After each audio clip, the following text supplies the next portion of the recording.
وظیفہ برائے افزائش حافظہ۔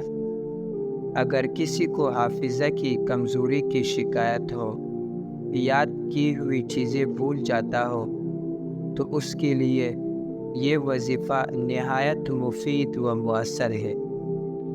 اعوذ باللہ من الشیطان الرجیم، بسم اللہ الرحمن الرحیم۔ انا نحن نزلنا الذکر وانا له لحافظون، سورۃ الحجر۔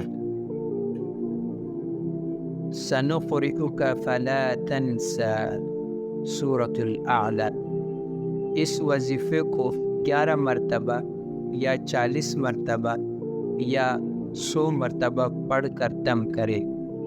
پانی پر دم کر کے پیے اور پلائے۔ اس وظیفے کے لیے اول